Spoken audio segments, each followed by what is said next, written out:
আসসালামু আলাইকুম, আপনাদের সবাইকে স্বাগত জানাচ্ছি এখনকার আলোচনায়। আপনাদের সঙ্গে আছি আমি সিরাজুল ইসলাম। দর্শক, খুবই গুরুত্বপূর্ণ অন্তত দুটি খবর আছে।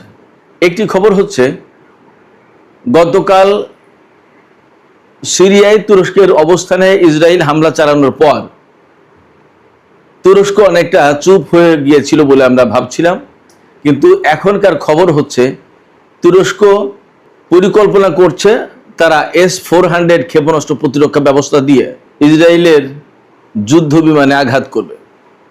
ইসরায়েল সুস্পষ্ট করে বলেছে, যাই হোক তাই হোক, সিরিয়ায় তুরস্কের কোনো বিমান উপস্থিতি অর্থাৎ সিরিয়ায় তুর্কি বিমান বাহিনীর উপস্থিতি কোনোভাবেই মেনে নেবে না।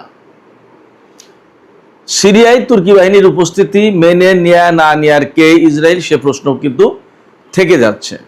আমরা সামনে এগিয়ে গেলে আরও যে গুরুত্বপূর্ণ খবর পাই সেটি হচ্ছে, ইরানের জাতীয় নিরাপত্তা এবং পররাষ্ট্রনীতি সম্পর্কিত যে সংসদীয় কমিটি, সেই কমিটির সদস্য ফাদা হোসেইন মালিকি, তাকে জিজ্ঞেস করা হয়েছে, আমেরিকা যদি ইরানের উপরে পরমাণু বোমা দিয়ে হামলা চালায় ইরান কি করবে। তার জবাবে তিনি কি বলেছেন?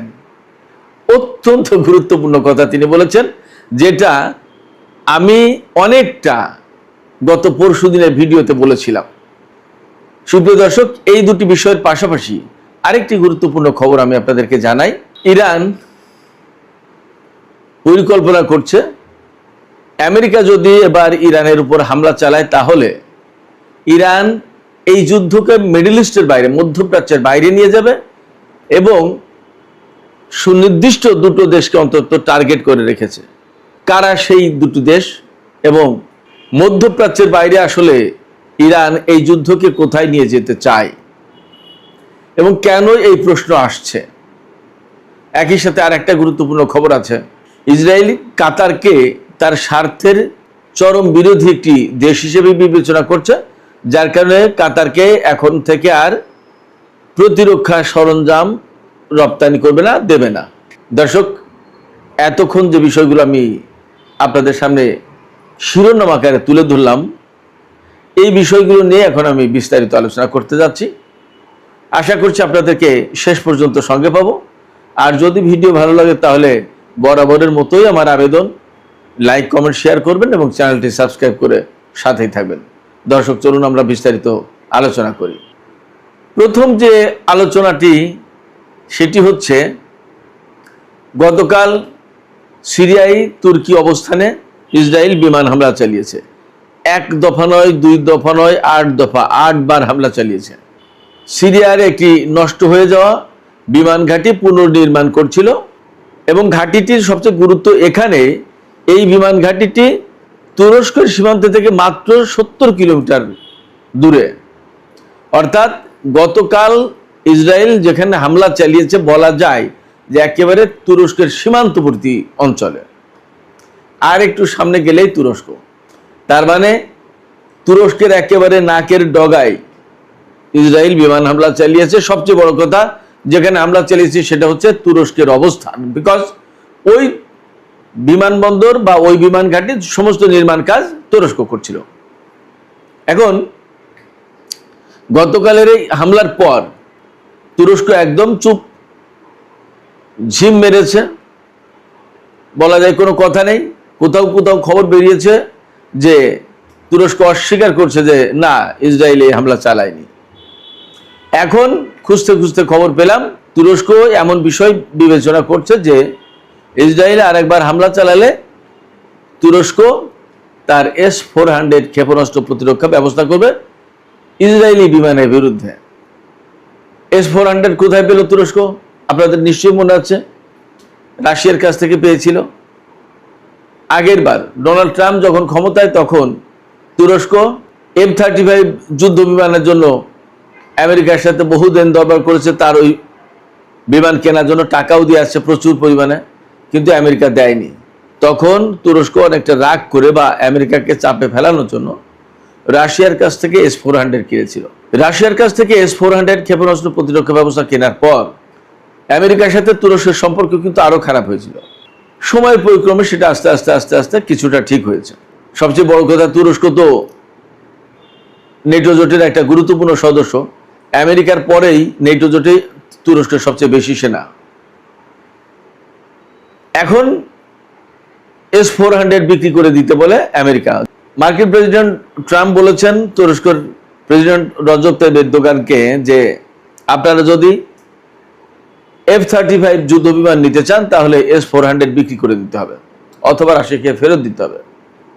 আমি নিশ্চিত এটা প্রেসিডেন্ট ডোনাল্ড ট্রাম্পের একটা কৌশলী বক্তব্য। যখনই S-400 তুরস্ক বিক্রি করে দেবে বা রাশিয়ার কাছে ফেরত দেবে, তখনই আমেরিকা নানান অজুহাতে তুরস্ককে ওই যুদ্ধ বিমান দেবে না এবং তখন একুল ওকুল দুই কুলি যাবে তুরস্কে। যাই হোক, এই S-400 ক্ষেপণাস্ত্র প্রতিরক্ষা ব্যবস্থা বলা হয় বিশ্বের যে কোনো স্টেলথ যুদ্ধ বিমানের জন্য ঘাতক, মারাত্মক। এটাকে একেবারে প্রাণঘাতী অস্ত্র বলা হয় যুদ্ধ বিমানের জন্য। বলা হয় যে বিশ্বে এমন কোনো যুদ্ধ বিমান নেই যা S-400 এর রাডার সিস্টেমকে এড়িয়ে যেতে পারে। যদি তাই হয় তাহলে ইসরায়েলের কোনো বিমান S-400 ফাঁকি দিতে পারবে না। আর S-400 কে যদি ফাঁকি দেওয়া সম্ভব না হয় তাহলে সিরিয়াতে ইসরায়েল হামলা চালাতে গেলে তুরস্ক সেই বিমানগুলো শুট ডাউন করতে পারে S-400 ব্যবহার করে। এখন S-400 আর কখন ব্যবহার করবে, কবে ব্যবহার করবে, কিভাবে ব্যবহার করবে, এই প্রশ্ন কিন্তু আসছে। এর জবাব হচ্ছে ইসরায়েল নিজেই বলেছে যে তারা কোনো মতেই সিরিয়াতে তুরস্কের অবস্থান মেনে নেবে না, বিশেষ করে বিমান বাহিনী। এমনকি সেটা যদি তুর্কি বাহিনী না হয়ে সিরিয়ারও কোনো বিমান বাহিনী হয় তাও মেনে নেবে না। ইসরায়েলের প্রধানমন্ত্রী বেনিয়ামিন নেতানিয়াহু একদম সুস্পষ্ট করে বলেছে যে তাদের হাতে MiG-29 থাকুক আর তুরস্কের হাতে F-16 থাকুক, যাই থাকুক না কেন, সিরিয়ায় তুরস্কের যে কোনো অবস্থানের বিরুদ্ধে হামলা চালানো হবে এবং সিরিয়ার কোনো বিমান বাহিনীকে ইসরায়েল মেনে নেবে না। কেন মেনে নেবে না? ইসরায়েল বলছে যে মেনে নেব না এই কারণে, সিরিয়ার যখনই বিমান বাহিনী থাকবে বা সিরিয়াতে তুরস্কের বিমান বাহিনীর অবস্থান থাকবে, তখন ইসরায়েল মনে করে সিরিয়ার বিমান বাহিনী যদি গড়ে ওঠে তাহলে সিরিয়ার আকাশে ইসরায়েল কোনো মতেই ফ্রিলি তার বিমান চালাতে পারবে না। আর তুরস্ক যদি সেখানে বিমান বাহিনী মোতায়েন করে তাহলে একই সমস্যা তার। অতএব সিরিয়ার আকাশ বিমান মুক্ত করার জন্য ইসরায়েল সিরিয়ার বিমান বাহিনীর উপরে অথবা তুরস্কের অবস্থানে বা তুরস্কের বিমান বাহিনীর উপর হামলা চালাবে, তাতে যাই ঘটুক। ব্যাপারটা এরকম। অর্থাৎ সিরিয়া যতই স্বাধীন সার্বভৌম দেশ হোক তাতে ইসরায়েলের কিছু আসে যায় না। ইসরায়েলের জন্য তার আকাশ মুক্ত থাকতে হবে, এটা হলো ইসরায়েলের কথা। এখন এই জায়গায় তুরস্ক কি করবে, সিরিয়া কি করবে, তাদের ব্যাপার, তারা বুঝুক। বাট ইসরায়েলের প্রত্যাশা হচ্ছে এই, যদিও ইসরায়েলের যে প্রত্যাশা এটা কোনো স্বাভাবিক রাষ্ট্রের কথা হতে পারে না। একটা স্বাধীন সার্বভৌম দেশের উপরে আর একটা দেশ বা আর একটা শক্তি এইভাবে ইচ্ছামতো বিমান চালাবে, যা খুশি তাই করবে, এটা হতে পারে না। এটা কোনো সভ্য রাষ্ট্রের, কোনো সভ্য ব্যক্তির বক্তব্য হতে পারে না। বাট ইসরায়েল তাই করছে, তাই বলছে। এখন ইসরায়েলের বিরুদ্ধে কি করবে সেটা তুরস্ক বুঝুক, সেটা সিরিয়া বুঝুক বা তার বন্ধুরা বুঝুক। এখানে একটা প্রশ্ন হচ্ছে, সিরিয়ার আকাশটা কেন এরকম একদম মুক্ত থাকতে হবে ইসরায়েলের বিমানের জন্য, যাতে কোনো বাধা না আসে? কেন? তার প্রথম এবং প্রধান কারণ একটাই, সেটা হচ্ছে ইরান। সৌদি আরবের ইরাকের উপর দিয়ে এসে ইরানে হামলা চালানো কঠিন একটা কাজ। সেই কাজটা করতে গেলে ঝামেলা আছে, তার চেয়ে সিরিয়ার উপর দিয়ে যদি ইরাকের ওই পাশ দিয়ে যেতে পারে তাহলে ইরানের উপরে সহজেই হামলা চালানো যায়। এবং ইসরায়েল অনেকটা গোয়ারতুমি করে, যা খুশি তাই করে, সে কারোর আকাশ সীমা মানে না, লঙ্ঘন করে। ফ্যাক্ট হচ্ছে আরব অঞ্চলে বা মধ্যপ্রাচ্যে বেশিরভাগ দেশেরই ইসরায়েলকে মোকাবেলা করার মতো সাহসও নেই, শক্তিও নেই, যার কারণে তারা চুপ থাকে।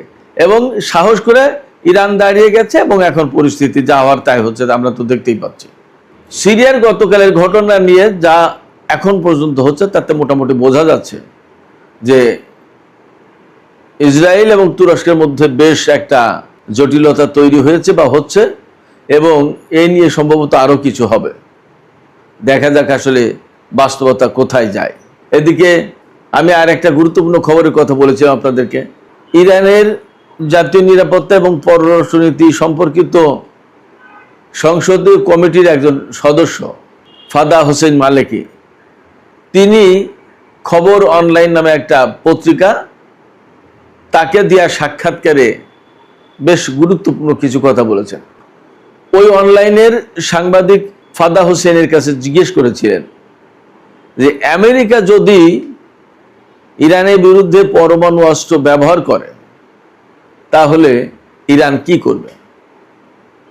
জবাবে ফাদা হোসেন মালিকি বলেছেন, আমেরিকা এমন সিদ্ধান্ত নিলে আমরাও আমেরিকার বিরুদ্ধে প্রতিক্রিয়া জানাবো। তিনি বলেছেন, তারা যে ধরনের অস্ত্র দিয়ে হামলা করবে আমাদের প্রতিক্রিয়াও সে ধরনের হবে। তখন সাংবাদিক আরেকবার জিজ্ঞেস করেছেন, তাহলে কি আপনারা আমেরিকার বিরুদ্ধে পরমাণু অস্ত্র ব্যবহার করবেন? তখন ফাদা হোসেন মালিকি বলেছেন যে আমেরিকা যে ধরনের অস্ত্র ব্যবহার করবে ইরানের প্রতিক্রিয়াও তার সঙ্গে সামঞ্জস্যপূর্ণ হবে। এখন আপনারা এর থেকে যা বুঝে নিতে পারেন। আপনারা যদি মনে করেন যে ইরান পরমাণু অস্ত্র ব্যবহার করবে, আপনারা মনে করতেই পারেন।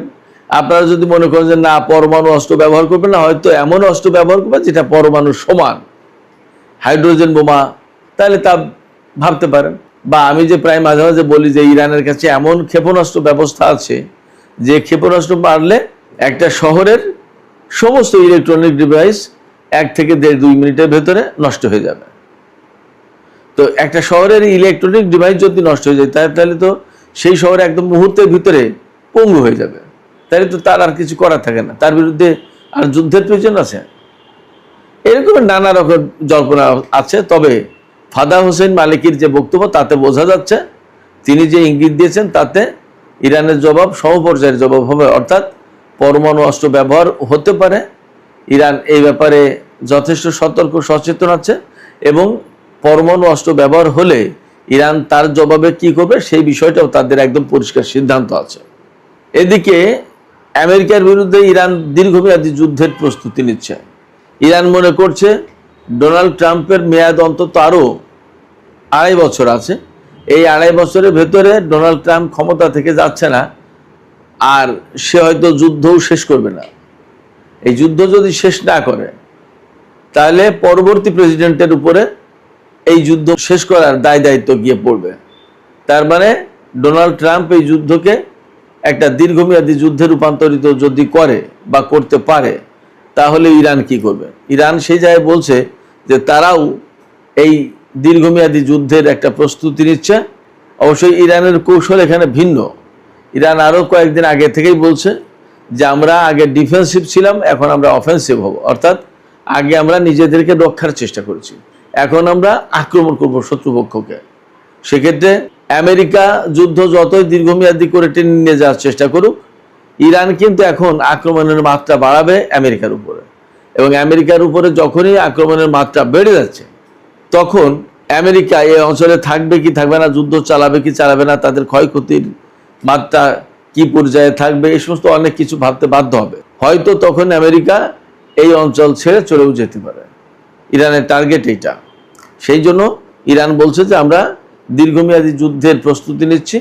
তবে ইরানের যে টার্গেট এখন সেটা হচ্ছে যে আমেরিকার বিরুদ্ধে আক্রমণাত্মক যুদ্ধ শুরু করা, এবং আক্রমণাত্মক যুদ্ধের মাধ্যমে আমেরিকার উপরে চাপ সৃষ্টি করা যাবে এবং সেখান থেকে তারা যুদ্ধ শেষ করতে বাধ্য হবে, আর হরমুজ পল্লী তো খোলা হবেই না। ইরানের একজন কমান্ডার, তিনি হচ্ছেন ব্রিগেডিয়ার জেনারেল নাগদি। ব্রিগেডিয়ার জেনারেল নাগদি বলেছেন যে আমরা একজন ট্যাক্সি ড্রাইভারের কথা যতটুকু বিশ্বাস করি বা যতটুকু আস্থা রাখি, ডোনাল্ড ট্রাম্পের কথায় আমরা ততটুকু আস্থাও রাখি না। তার কারণ হচ্ছে ডোনাল্ড ট্রাম্প কখন কি বলেন এবং সেই কথা 24 ঘন্টা পরে থাকবে কিনা, কিংবা আগামী 2 দিন পরে কি হবে, এর কোনো প্ল্যান পরিকল্পনা, কোনো ব্যাপারে কোনো ধারণা নেই। ডোনাল্ড ট্রাম্পের ধারণা রাখে না, ধারণা করে কথাও বলে না। ফলে সে কখন কি বলছে, কখন কি হচ্ছে তার কোনো ঠিক ঠিকানা নেই। সেই জন্য তার উপর আমরা কোনো আস্থা রাখি না। এখানেই তিনি উদাহরণ দিয়েছেন যে একজন ট্যাক্সি ড্রাইভারের কথায় আমরা যতটুকু আস্থা রাখি ততটুকু আস্থা ডোনাল্ড ট্রাম্পের উপরে রাখি না। ইরানের পক্ষ থেকে আরেকটা ঘোষণা আছে, খবর বেরিয়েছে ইরান যদি আবার আক্রান্ত হয়, আমেরিকা যদি ইরানের উপর আবার হামলা চালায়, তাহলে ইরান এই যুদ্ধকে শুধু মধ্যপ্রাচ্যের ভেতরে সীমাবদ্ধ রাখবে না, মধ্যপ্রাচ্য থেকে বাইরে নিয়ে যাবে। কোথায় নিয়ে যাবে? ইরানের পরিকল্পনা হচ্ছে এই যুদ্ধ প্রয়োজনে ইউরোপ পর্যন্ত নিয়ে যাওয়া হবে এবং প্রাথমিকভাবে ইরান বিবেচনা করে রেখেছে বা টার্গেট করে রেখেছে দুটি ইউরোপের দেশের উপরে হামলা করবে। ইউরোপের দেশ বলতে ইউরোপের যে সমস্ত দেশে মার্কিন ঘাঁটি আছে এবং যে ঘাঁটি ব্যবহার করে ইরানের বিরুদ্ধে হামলা চালাবে সেই সমস্ত ঘাঁটির উপরে। মধ্যপ্রাচ্যের বেশিরভাগ ঘাঁটি আর হামলা চালানোর মতো অবস্থায় নেই, একদম শেষ। মার্কিন পঞ্চম নৌবহরের ঘাঁটি তো একেবারেই শেষ এবং পঞ্চম নৌবহরের ঘাঁটি শেষ হয়ে যাওয়ার কারণে সেখান থেকে আমেরিকা কোনো সাপ্লাই দিতে পারছিল না আব্রাহাম লিঙ্কন জাহাজে, যার কারণে আব্রাহাম লিঙ্কনের খাদ্যের অভাব দেখা দিয়েছে, সমস্ত সবকিছুর অভাব দেখা দিয়েছে। যে সমস্ত সংকট তৈরি হয়েছে আব্রাহাম লিঙ্কনের, সেটা মূলত এই কারণে। বাহরাইনের পঞ্চম নৌবহরের ঘাঁটি একদম শেষ, সেখান থেকে আর রিসাপ্লাইয়ের কোনো সুযোগ নেই। এই কথা পিট হেগসেস ডোনাল্ড ট্রাম্পের কাছে গোপন রেখেছে।